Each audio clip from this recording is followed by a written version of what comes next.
सिल्लोड व सोयगावच्या सर्व मतदारांना नमस्कार।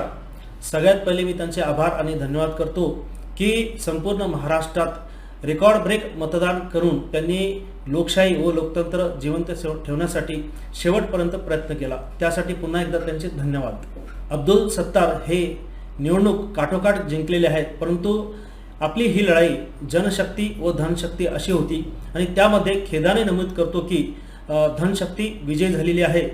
परंतु सगळ्या महाराष्ट्राने बघितले की सत्तार यांनी छळ व कपट करून ही निवडणूक लढवलेली आहे आणि पैशाचा तसेच त्यांनी बोगस मतदारांचा आधार घेऊन ते जिंकून आलेले आहेत।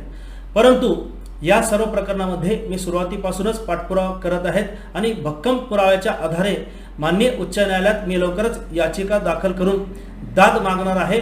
परंतु न्यायालयात लढण्यासाठी, कारण ही माझा लढा सुप्रीम कोर्टापर्यंत जाणार आहे, त्यासाठी माझी आर्थिक ताकद नाही आणि तेवढी माझ्याकडे आर्थिक रक्कम नाही। त्यासाठी मला महाराष्ट्रातील तसेच तालुक्यातील जनतेची मदत व साथीची गरज आहे। सुप्रीम कोर्ट व आयोगाच्या आदेशानुसार 6 महिन्यामध्ये ही कारवाई पूर्ण करणे आवश्यक आहे आणि विहित मुदतीत याचिका दाखल करणे आवश्यक आहे आणि लवकरच मला याचिका दाखल करणे खूप गरजेचे आहे। आणि जर ही याचिका दाखल केली तर मी 100% नाही 1000% मला खात्री आहे की आपण नक्कीच याच्यामध्ये आपल्याला न्याय मिळेल आणि आपण जिंकून येऊ।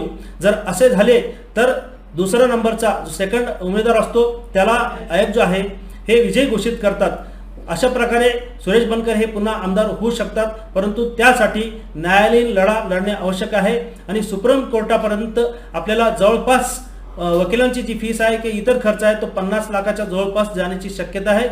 त्यासाठी मी महाराष्ट्रातील तसेच सिल्लोड व सोयगाव तालुक्यातील सर्व जनतेला विनम्र आवाहन करतो, मी मदतीची मागणी करतो की त्यांनी आम्हाला या लढ्यासाठी मदत करावी आणि आम्हाला या न्यायालयीन लढ्यासाठी आमच्या या मोबाईल फोन पे, गुगल पे आणि तसेच QR कोडवर त्यांनी रक्कम पाठवून आम्हाला मदत व सहकार्य करावे।